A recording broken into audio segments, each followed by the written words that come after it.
Welcome, everybody, to the Zion Experience. I'm Jim Shaw. I forget Jordan. Jordan Frank, the other co-host, is on. I'm here. You know, we really don't prepare for this. You know, we're better off to come. That's about all you're going to get. Yeah, that's what I got. I have ham and cheese loaf in the refrigerator for days like today.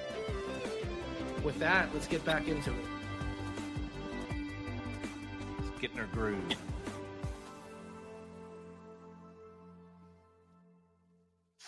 Well, hello and welcome to another episode of the Zion Experience, or as we call it, TZE. Got another exciting guest today. We've got an exciting announcement with this guest today, and we're glad to have him. I think we were his very first podcast. We didn't know it at the time when we did this in 2024, but he looks like a brand new man. He's got a brand new suit jacket on. He's got his little U.S. flag pin on. He's at HQ, they call it, in Atlanta today. And Matt Kelly from Hai Robotics is joining us. And we're going to talk about all things Hai and just pro mats coming up and some 2025 trends that, you know, we see. And then we're going to have a little conversation about a product launch, Matt. So we're looking forward to having that with you. And I've got my other co-host, Jordan. We're like 4 for 4 now, Jordan, aren't we? We've 4 in a row. We've been on together, which is, yep. I guess, is good.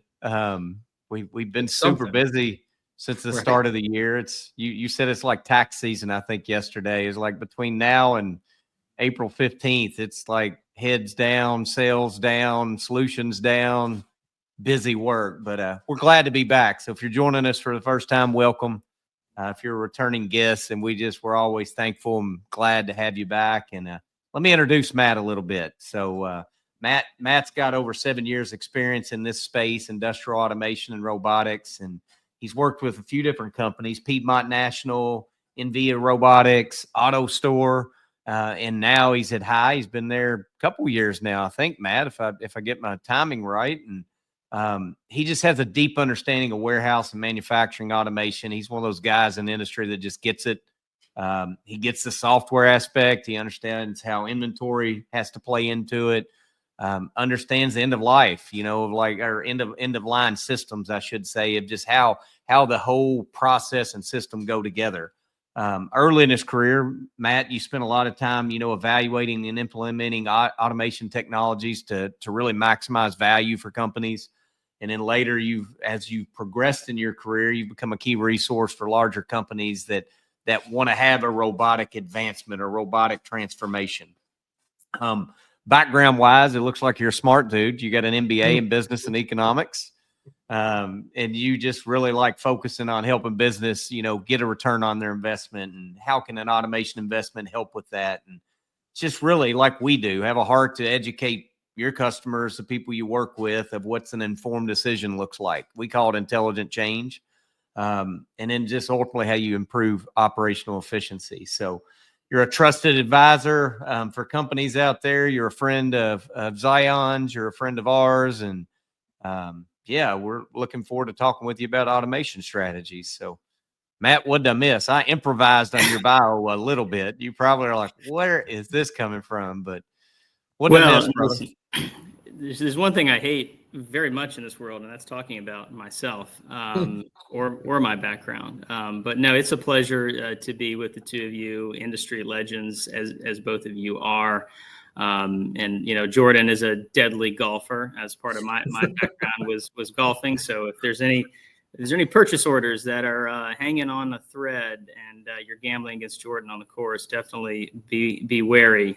You might be signing right after 18. So, but no, guys, it's a pleasure to be on your podcast. You guys are the gold standard for quality conversations and providing industry insights in a changing environment. I think this is a very unique time we're in. I think we're feeling the market pick up post-election, kind of as interest rates, maybe are going to toggle down and capital becomes a little more easy to access, the value that customers are seeking from automation, whether they want to stay in a brownfield, sweat their existing assets, or they're looking to roll into a greenfield. I think, what we provide and what you provide to the market is very critical at this time. So. Pleasure to be here. Yeah, we're Good glad deal. to Yeah, have we you. get to play at a little golf scramble, Jimmy. We're going to get you out next time. Oh, did you all do a little? Yeah, you ought to. We did pretty good. We did You don't we want did me better on than the I golf. thought we Like, were I going can to drive do. the But cart. That's about all you want me out there on the course for. no, we've had this conversation, I feel like 3 or 4 times a year. I've known you now for I don't know how long. Never seen you on the golf course. We're going to get you out. Just a couple swings, see how it goes. Be I was fun. blessed with sports ability for a lot of different sports. Golf, not one of them, but Well, Yeah. someone has to keep the beer cold. I mean, That's right. That can be your job. So. Yeah. this is true. Well, when you mix my lack of patience with lack of like for the sport, I may not be good company, but we'll try it sometime. I've done a couple scrambles in my life. 3. I think that's the number of scrambles I've done in my entire life. We'll make it 4. It'll be good. There we go. Yeah. Yeah, I think 13 under or so, Jordan. I thought Yeah, we did. We quite did. well. We were playing really well, doing a little ham and egg in it, right? We pick each other up and making some putts, which is super important in a scramble. So I will tell you though, Matt, I'm in a simulator league with Jake, and so there's 2 of us. It's a 2-man scramble. You play 9 holes, and they don't make it easy. Like yesterday or Tuesday, we played Bethpage Black, but you're playing it from the blues. So it's 3,600 yards from 9 holes, which is a long way. And I have a hard time in a simulator because it shows where you're hitting the ball on your club. So then I start thinking about, well, I got to make this better. So I was hitting everything off the heel of my club, and it got so bad, and I lost so much confidence that every shot I hit was hitting off the hosel and shooting straight off to the right. And I had a lot of thoughts going on, a lot of frustration going on. I got it figured out Tuesday, but last week it was rough. It was just not a good confidence builder in the offseason. Yeah, it's funny. I spent the off season, my sophomore year in college, in a simulator for about 2.5 months. When I got back to the first tournament, I chunked at least the entire front 9 worth of approach shots. So you got to be careful in that simulator. I know that's all in vogue right now to look at the computer screen and the Tiger Woods thing on television, which is very strange. But yeah, you got to be careful in the simulated environment. So every time I watch that TGL, the only thing I think about is how many people I would hit, because there's just absolutely no shot. I'm hitting that giant screen in front. I'm hitting it right. I'm hitting it left, or worse yet, I'm not making it to the screen because I'm topping it or chunking it. I think the only way that program survives is if John Daly becomes a regular on the show, and then you just don't know what you're going to get, and that's what good television is. So. Yeah, Jimmy, have you seen any of that? The TGL League. So it's called the Tomorrow Golf League, and Tiger put it on, Tiger and Rory, and they built this huge facility. And the cool thing about it, I mean, you've seen simulators and the turf and everything else, but this is a environment where they have a huge screen. I think it's 50 feet tall, and they actually hit off of real grass. So they bring in a square of real grass, real rough, and they change it out after every event. So you see them taking divots and everything else. And then when you get within, I think it's like 50 yards or 40 yards or something, they have a real green. Yeah, they have a real green that they actually change the modulations on it. They rotate it. They can, so that the pin placement changes. They have a sand trap off the side, and they have a projector that comes down, and you'll put your ball where that projector is, either chip or putt or whatever else, and you actually play the hole out where you have to make it. Putting on a simulator is impossible. It's like one of the hardest things in the world to do. And I think chipping is really hard too, but it's pretty neat. But to Matt's point, they just it's hard to sit there and watch it for a couple hours. So I could watch real golf easily for 2 or 3 hours, but this, you kind of watch a couple holes and you're kind of like, and you kind of move on. So we'll see how the longevity is. But I don't see it. Well, speaking of golf, I was in Scotland last year. I got to go to the home of golf. I went to St. Andrews. It was a pretty cool little place. And then we went up, I forget the name of it, but it's another old course. It was up by the distillery that's up in Northern Ireland. And is it Bushels? There's one really old distillery up there. And they had a course that we drove by that unknowingly was like a newer course that was bringing in, but it's always got, the weather comes off the Atlantic, and it was a pretty, I'll have to look up what the name of it was, but golf's got some rich history. It's pretty cool. I've never found a love for it. Like, I really liked it when Tiger first came out. Definitely would love to go experience Augusta one time just to be around it. And can't say I watch it. But yeah, Yeah, I mean, it's if you don't play golf, it's definitely hard to watch on TV. Yep. But if you don't play golf, going to a tournament's still a lot of fun. Getting up close to them, seeing them in person, seeing just their routine and the shots they hit. It's a neat experience. And Augusta is that's worth anybody going if you can. It's a amazing place for sure. Yeah, and they don't gouge you for food and beverages. No, Still that's the $4 coolest beer thing. and Yeah. $2 pimento sandwich. So. Pimento cheese sandwich and a beer costs you about $6. So, That's it. Really? That's pretty cool. Yeah. They've kept the same prices for. I think a beer is. It may have raised that. It might be $3.50 or $4, and then a pimento cheese sandwich is like $2 or $2.50 or something. Like it's really, really inexpensive. Now their pro shop, on the other hand, or their merchandise is. I think I've read you that stat before. They do like. I don't know what it is, like 60 million over the week in merchandise sales, which is just insane. Yeah. Got it. Well, Matt, let's dive in. I wanted to start with 2025 trends. So we put 10 of them out there, and this isn't on the sheet. You probably hadn't seen this, but some of what you already just said, our number one trend was global economic shifts that are driving supply chain reinvention. I think we're all feeling that. Sounds like you're seeing it over at Hai right now. We're certainly feeling it. Increased investments in North American supply chains. Now that the election's behind us, I think it's going up. Balancing automation with operational simplicity. I think that's something that Hai does well, right? I think people hear automation and they're just like, they go into a little dark place sometimes. Some operators do, and they're like, I don't want to deal with it. I've got these nightmares of too rigid, too fixed, can't change, can't evolve. And some of that's still true, but there's certainly a lot more flexibility in the options today. So there's 3 or 4 trends we had there. And then just to hit on ProMat, you are going to have a presence on ProMat, and you all are heading up there. Anything special planned for ProMat? Yeah, well, so ProMat, we will have our new system on display, the HaiPick Climb system.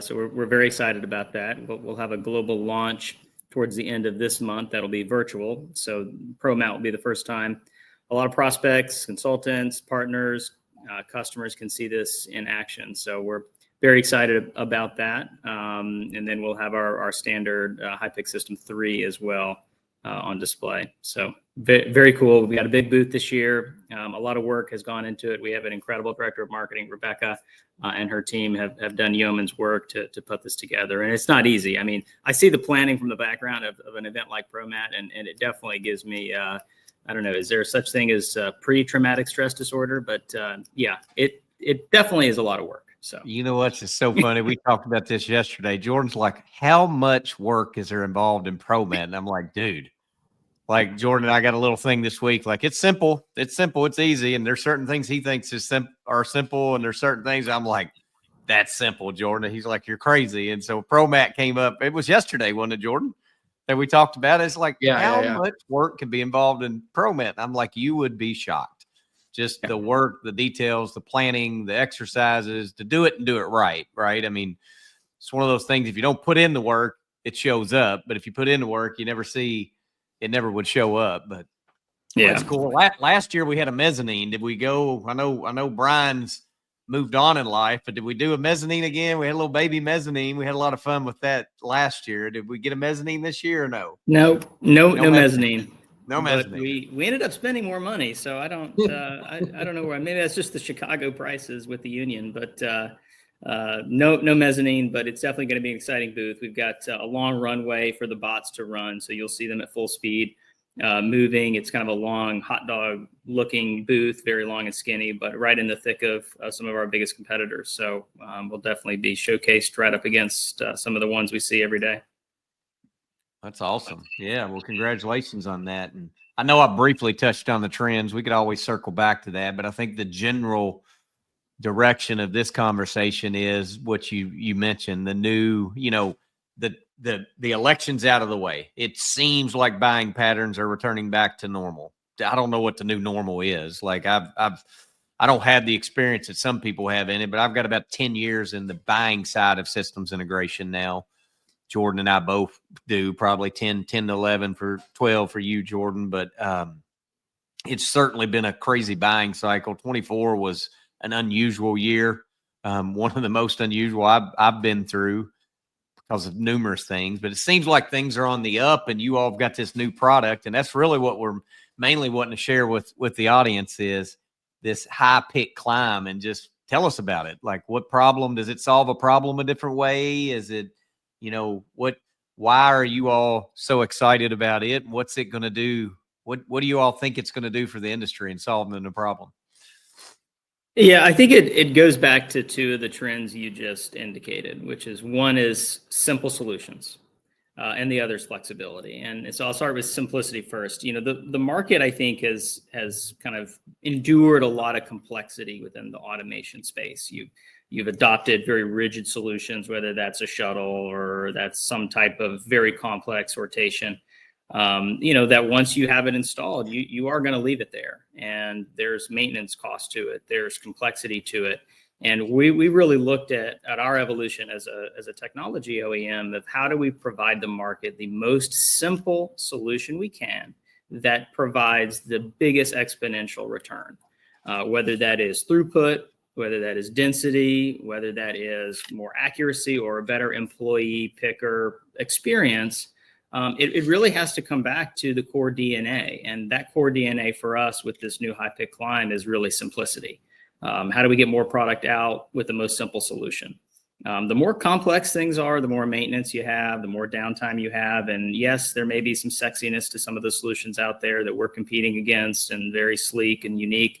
But when you open the hood and you realize the engineering complexity to it, you start to get a little worried that 2-3 years into it, you're going to have a tremendous overhaul of that inner working. So we're very excited about this. In a nutshell, this is a solution that climbs the rack structure.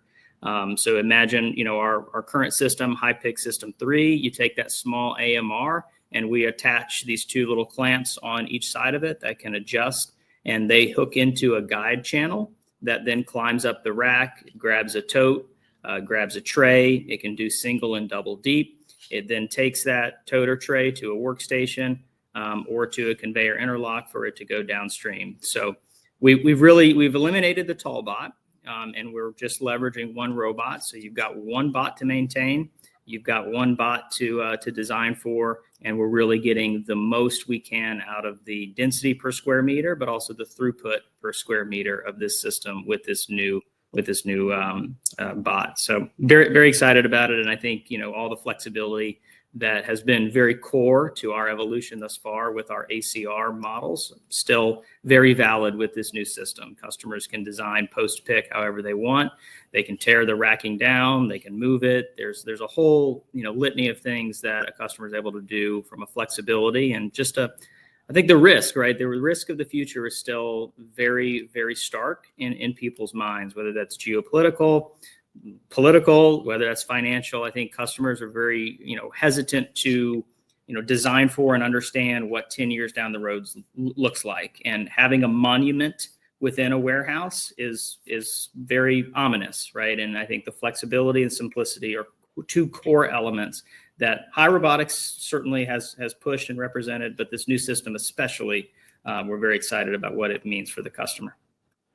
Yeah, it seems like, you guys hold true to the simplicity and the flexibility when you look at your evolution of your systems, right? You started off with your A42 or whatever was similar to that, maybe before that was a model, but then you had your telescopic version, right? And then to address the needs of, to me, it feels like speed and cost, you introduced really your System 3 that allowed you to leverage your telescopic bots to almost act like your normal, reach trucks or order pickers to go up and get the tote, bring it down, utilize your smaller robots, and then bring it up to the pick station. So kind of when you went to that system, it allowed you to get a higher throughput. It allowed you to have a lower cost because you're not having to spend as much on those smaller robots, right? They're just a lower cost item. And now your next evolution, your HaiPick Climb, it feels like it's taking all that you've learned through those system iterations and really combining it into one. So now you maintain the throughput that you had in the System 3, but you gain some simplicity because you're going to a single model robot, right? So it does feel like you guys are somebody that I've been impressed with your desire and your reality of continuing to evolve the various different systems you have to address both the market needs, but also some of your core principles, right? And I think this HaiPick Climb is a good example of your continued innovative approach to address what's out there. And what I also appreciate is you guys aren't trying to solve everything in the warehouse, right? You are focused really on that goods to person, that pick side of things. And it's not like you're throwing a bunch of new products out and seeing what sticks. You're holding true to your core technology, but continuing to adapt it at a pretty rapid pace. Yeah. No, that's a huge call out, and I definitely appreciate the compliment. We definitely are not looking to do everything within the four walls. That's why we have partners like Zion to provide that end-to-end solution. I think a lot of technology companies they get fixated on trying to reinvent the wheel and make it a completely different car at the end of the day, instead of just making very modular improvements to the core technology. For us, we want to be the best each picking engine we can, and then we have some ability to handle direct cases as well. Within that same technology stack. So, but then we're going to continue to improve on that. We don't get stagnant and say, all right, this is what we did 5 years ago, continue to sell it.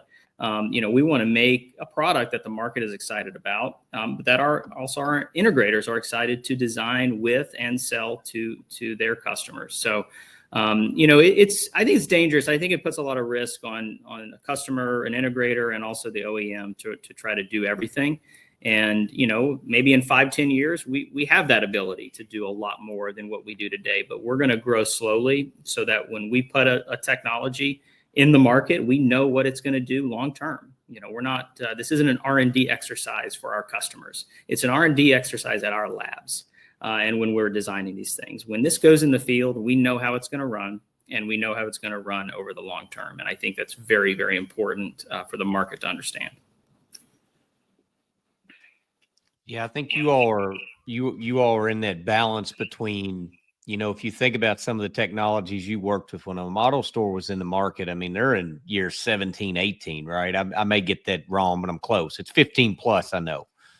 And then you think of all the technologies from COVID that have come out and some of these goods to person, and it just flooded. It got flooded. And so the reality of that is like what we're doing and what you're putting in is some of them are going to work. Some of them are further along software. Some of them are further along hardware, mechanical wise. And I like Jordan I've been impressed with the fact that I think there's companies that I don't want to say copy, but they follow. They're fast followers. And then I think there's companies that are inventors. And I look at Hai as you all are in R&D, you all are constantly evolving, but you're staying true. You're not inventing everything under the sun. We've got there's other companies I could call. I'm not going to because it'd be out, but it's like they don't really know. They're trying to boil the ocean is the term I use, and you can't in some of these because it's just there's too many nuances. There's too many things. The supply chain's too complex, and the more you can simplify it and just attack and partner with people to like, let's solve this problem and solve it really well. That's our approach. We've got a bunch of partner relationships because we see different problems as they come up, and we don't try to fit one partner through every problem. You can take that approach. And so I've been impressed. I think the industry's noticed that. I've had a couple people that have told me, and there's two at least that have told me when they talk about you all in comparison to some of your competition over the last 12 to 18 months, they're like, they use those words that you all are inventors, that you all are coming up with new innovations. You're not a copy me, you're not a follow me type company. And we've told Richie that. We've told you all that. So I think that's something to be proud of. And this HaiPick Climb is just another evolution of that. I wanted to throw something out there to you all, just kind of hit me. So I think a lot of people would have a lot of conversation around fixed and flexible and simplicity, making it more simple in terms of where you're trying to apply and use automation. One thing that's kind of popped up as we've gone live with a few of our projects is the sensitivity of the system you're putting in. And I don't know that doesn't really fit in the flexible side. It doesn't really fit in the fixed side, but how something works, like how much maintenance and how many bugs you got to work through, or how many evolutions you got to work through of how sensitive is it to work in terms of, I guess you could call it simplistic, but sensitivity is one of these things that I think is has to be in the conversation now from an integrator side of like, listen, it's great. It may be super fixed. That's good. It may be super flexible. But if you don't account for how sensitive it is to run it day in, day out and your uptime and how you do it, I think you got to factor that in. And we're seeing that a little bit as they get more involved. Do you all, maybe you speak to that a little bit, Matt? It's like the more things you have, my dad says this all the time. You'd have to, you've never met Big Jim, but it's like every time he gets in a new vehicle, he just complains about all the buttons and the bells and the whistles, They don't bother me. The next generation is certainly not going to bother, but there's truth to it.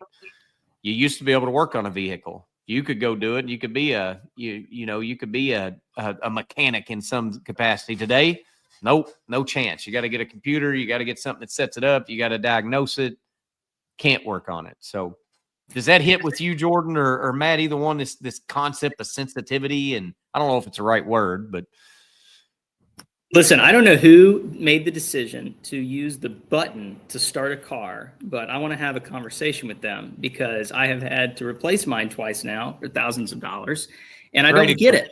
What was wrong with the crank? I don't know. But yeah, no, listen, you can't just invent for the hell of it, right? You have to invent and evolve to solve problems. And if don't invent a problem. Somebody invented 900 problems in the modern automobile. It's now highly automated. Anybody in the world can hack into these things for some reason. I mean, I don't know why that happened, but that's an example, I think, of how technology goes beyond what a customer and consumer is really needing and requesting and the pain points they have day to day. So yeah, thanks for triggering me, Jim, on the automobile topic. But I think it does kind of tie back. You made a call out on AutoStore. AutoStore's first system was 2004. It's still running today. We're also proud of the over 1,400 sites that we have, and of course our existence only began in 2016, so we don't have that 20-year plus period. But we definitely have a lot of customers who are still running from that initial start that we had, where we put bots out, and we've certainly evolved from then. But I think something you definitely hit on the sensitivity aspect of it. One of the things we're very excited with this new system is, it's not very sensitive. You don't need a perfect floor. You don't need perfect racking. It has 2 connection points, not 4. So the racking doesn't have to be precise. We got into a lot of trouble when I was, at AutoStore and even, selling other technologies before that, where the conversation about that long-term sensitivity did not happen pre-sale. And all of a sudden the customer's hit with, well, you've got to redo your floor. It has to be perfect. Or, well, you need this grid structure has to be perfect. And for us, the racking doesn't have to be perfect. There isn't that onus on the customer or integrator or us as the OEM to offer and provide perfection. We can operate in an imperfect environment because that is life and that is reality. There is not a perfect environment. And I think to require one as a core element of the technology working, is expensive. And it is a headache, unfortunately, to a lot of customers who want to put in the throughput and density that a system like ours provides. But now they don't have to have the perfection ancillary to make that technology work. Yeah, I mean, I think you nailed it. Like one of the conversations was going to be is what makes the Climb system different. And we knew behind the scenes, right? You don't have to be perfect. You don't have to be super sensitive because that gets missed. Like the fix and flexible, everybody can answer that. And like how much does, but there's a lot of in between of how much we lived it when we brought some other goods to person technology to life. And they're just things you don't know until you go through it. And so you nailed it. Some of them, right? It's like, hey, you don't have to have that perfect floor. You don't have to have the perfect rack.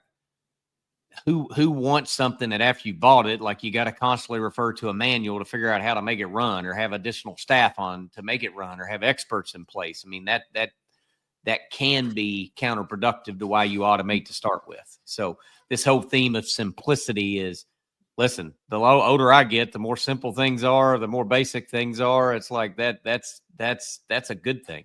I've got 1 pair of jeans, same color, got 6 of them. Simple as works for me, right?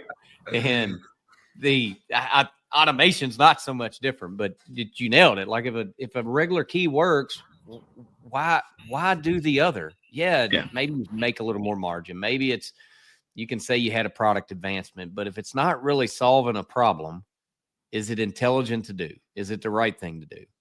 And sometimes you don't know what you need, but sometimes we just change things to change them, and it makes it more complicated, and then therefore it's harder to run, and then it's more sensitive, and it's just counterproductive. And I get caught up in it. You all do, I'm sure, as well. It's like, man, flashy and software and cool, and yeah, let's try it. But then I find myself defaulting back to what works, and the less you have to do, the better it works. Why change it? It is what it is. So are there other things outside the sensitive factor, like, that you'd want to call out for the listeners of what else does the Climb system do, maybe comparatively to some of your competition? Are there any other key features you want to call out? You've nailed most of them, but is it denser, as dense, faster, as fast? Yeah, so it's definitely as dense. Our most dense system still is going to be HaiPick System 3 with the triple deep hook toe. That's will for the foreseeable future will be our most dense system. Now we will add capabilities to HaiPick Climb. So right now we're at a single deep configuration. Probably by Q4 of this year we'll go double deep. So we'll kind of match that density level there, but it's the throughput that's really advantageous. We're tripling the throughput from System 3 to HaiPick Climb. So we're very excited about that. That's going to put us in the category, I would say, just under your average shuttle system, but certainly ahead of some of our biggest competitors who do cube storage or who also climb racks. That's awesome. What about timeline? I mean, timeline to install. I mean, all So, again, similar. No, actually, it's better. Okay. So this is how this system, and you can't hold me to this because it is project dependent, but on average, I would say 10 to 15% less expensive than our other systems. And why that is because the cost to install is dramatically reduced. You've got one small robot. You don't have the big telescoping bots where there is some nuance and finesse to write those bots and actually make them go live. The small little bots, not as much freight, not as much floor space do they take up in commissioning. You plug them in, charge them, and they run on the QR codes on the floor. You don't need QR codes on the racking. So the speed with which we can go live is dramatically reduced. So several of the projects that we have designed to HaiPick Climb and have won, they're on very, very fast timelines. I mean, in that sub 5 month from PO to go live. Not something we probably can commit to every project, but there is a lot of speed with which we can achieve a go live with this system versus others. I would say just on average, for the listeners, 6 to 8 months PO to go live, depending on the size of the system, is probably a good kind of baseline for us. Gotcha. Cool. He We is do a that. politician We had to today, switch- isn't he, Jordan? We had to switch cameras, huh? Yeah, I've got this incessant need to change things sometimes, so I'm just mixing it up. But I see. did y'all notice that? You notice a little shift in the camera? Yeah. See, you're a natural golfer. They always want to tweak things, Yeah. Right. Set up That's exactly right. Yeah. Yep. I read Tiger. We're going to totally go down a squirrel hole, but I read Tiger's book about it was Hank's book on his original swing coach, and I forget the title. It was a good book, but it's like the amount of change that he, seemingly from the outside looking in, is like, man, this guy's unbelievable and best golfer ever at the time he was doing it. And behind the scenes, it's like tweaking and fixing and it was broken and this, that, and the other. It's like, wow. But anyway, I changed my camera. So, well, it all comes back to, the curiosity that you have as an athlete, as a business leader to, constantly be looking at the mirror and evolving and making positive changes. I think, all too often we arrogantly get stuck in our ways and believe we have found the answers, and we never have. It's always an evolution. And I think that goes right to a technology integrator like yourselves and a technology OEM like us. You have to continue to improve, what you believe your core element is, and always return back to where you started and understand, patiently and strategically where you can go. right? Yeah, I was just say the same thing. There's always room to improve, right? I mean, using Tiger as that example, he was winning 50% of the tournaments he entered, which is insane. It's just crazy. Crazy. Had his Tiger Slam, right? Holding all the majors at the same time. Also insane. But still had a swing coach, right? Still put in the work, still had the practice, knew that he had to get better. So I agree with you, Matt. I mean, I think there's a lot of times where we think the product's the best it can be. We think we're the best we can be. But if you're not improving, one thing about this industry is you will get left behind. I mean, it's just, you can see that when you go to ProMat and Modex. Now, there's a lot of people that maybe try to go too far too soon, right? So you got to be careful with how much you're trying to improve, but there's always room to grow. It's whenever we have a new person that we're interviewing or trying to get them into this industry, one of the questions we just asked them was, what is your desire to learn? Because you'll never stop. And if you don't have that need or that self-motivation to go out and educate yourself and learn about what's in the market, what's in the industry, you could do okay, but you're not going to excel. So if you want to excel in this world, it's something that you're not going to spend a couple years learning it and then just be the best of the best. It's just every day you have to recognize there's something else out there. There's somebody that knows more. And it's a hard thing for a lot of people, but it is an important element. Yeah, it makes me think of that movie, What About Bob, with Bill Murray and Richard Dreyfuss, where he's the shrink, and the whole book and the theme of it was baby steps, right? Just take baby steps. And I think in technology, you called it out. We want to make these giant leaps and do all that and be the next Apple, but it's the baby steps that get us, I think, where we really want to go, and to the benefit, most importantly, of the customer. Yeah. Yep. Stay creatively. I'm gonna mess it up. Just stay curious, right? Stay curious. Be able to look around the corner. Want to look around the corner, and but be tempered and measured and intentional in how you do it. Not just change it to change it, right? Because it's got to be intelligent. It's got to be smart enhancements. It's got to be smart. And I think you all do that. I mean, every time we meet you all, it's like, hey, look, we got this is coming out, but it's just adding on to the core. It's not. You're getting in and you're going to try to develop a brand new technology that is not your core. So, yeah, you don't want to do that. Like then you start sunsetting product, right? And then somebody who invested something 2 years ago goes, well, now you're leaving me hanging. I mean, so everything we do, it has to be backwards, forwards compatible. It has to be an evolution of the core, so that what you bought 2, 3, 4 years ago is still valid. You're still getting benefit out of it. It's still working for what we designed at the time for your operation to meet your needs. Today, we have something new, but would that be right for you if we had it back then? It might not be, because what we designed, there was a case for it, there was a need for it, and the customer achieved a good return. Absolutely. You kind of blew me away too when I guess I didn't realize it's 21 years on AutoStore, and then Hai's been, this is year 9, and you've got, like you said, 1,400 plus installs. I think a lot of people in the North American market still don't know that, right? We talked to Richie, we talked to you, we talked to Hunter about how do we get that message out, and hopefully this is just another point of, like, you all have an incredible amount of installs globally. You all have got an incredible amount of installs and what work you've done in North America. I don't know that the market totally knows that yet, but we're excited to share that news. And it's not like you're just, hey, we want our first proof of concept. That's not who we're talking about. Like, you are a 9-year seasoned, reinventing, R&D, innovative company that's just like, how do we get it into more people's hands and solve more problems and just have more raving fans of the product, right? That's the challenge and the exciting, potential that we all have. I mean, we've got a system that's 1.4 million storage locations, doing 20,000 lines an hour. We've got small systems with 2 robots that are, in a small little back warehouse, mom and pop e-commerce. So, there's something for everybody. And I think that's what's exciting. It's not just the core technology being flexible and applicable to a broad swath of customers, but it's also, anything from a small startup to a major brand looking to pour gasoline on their growth, finds value in a system like ours. So we're excited about that. Cool. Well, Jordan, Matt, we're nearing the end. We're getting close to the fun question. Do we want to talk? What else? We've said we're 3 times faster. We're just as dense. We're a new evolution. we're simple. We don't need all the floor doesn't have to be completely level.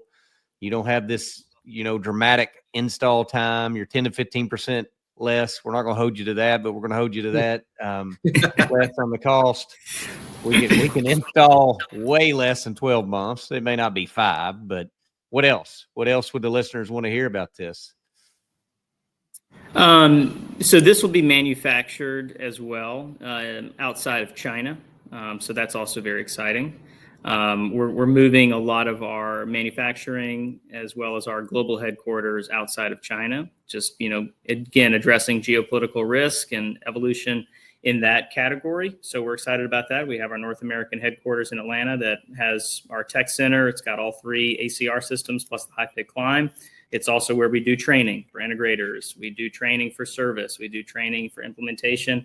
We also house all of our spare parts here in North America as well. So, back to your call out about, the sites we have, you can't have running sites and happy customers if you don't have a plan in place to support these sites with local assets, local spares, training. The journey does not end at the time of the purchase order. And it really doesn't even end at the time of go live. That really is the start of the journey. And yes, it's only 9 years, but we've got many more decades ahead of us. And we're going to do that by being in our integrators corner and in our customers corner in perpetuity. Got it. So, Jordan? yeah, that's about all I got to add. No, I think it's a lot of good things. You know? Yeah, I'll just let Matt in. It was a good ending comment around some of the advantages. So no, I think I'm excited to see it at ProMat this year. I know we've already talked about it and seen some videos and simulations and even solution 1 or 2 here or there. But yeah, excited to come see it. Congrats on the new product, and certainly exciting with your Atlanta headquarters. And I would also comment, it's not only 9 years, it's 9 years. I think in this robotic space, Right. there's been a lot of companies that haven't made it half that length, right? So you're fully, huh? I said it's dog years in the robotic Yeah, space. right. It is. 1.4 million locations, 20,000 lines an hour is a pretty impressive facility of any technology, especially when it comes to the ACR technology. So, yeah, no, I think it was good. Well, we're excited. Yeah. We're happy for Appreciate you. We're glad to see it. If you're going to ProMat, people get out and, let's stop by the Hai booth and see it in action. If you've got interest in it, obviously you can reach out to Zion. We'll reach out to one of us, right? We'll find out and we can get you in their headquarters, HQ, and let you go see it, let you go touch it. You can go touch it and go see it. It's onshore. There's several installs in the States now. And, we're excited. We're honored and glad to be able to represent your all's product and work with y'all, Matt. We think a lot of you all, like Richie, just everybody we've worked with, it's been a good experience. And if you can do good people and good partners, you can help good customers. We say it's a pretty simple equation, but cool. Well, let me pivot before Amelia sends me another chat to wrap it up. But we're on track, Amelia, in the background, just so you know. And we always do a fun question. I don't remember which one I asked you last time, Matt. Maybe I asked you the same one. If I do, just act like it's new. And go along with it. But when you were a little kid, we asked this the other day to the chief technology officer for a humanoids company and just said, what was your dream job growing up? And did that affect the job that you chose? Did you grow up wanting to get into the robotic space, or what was your dream job? Did you have one? Yeah, I had 2 actually.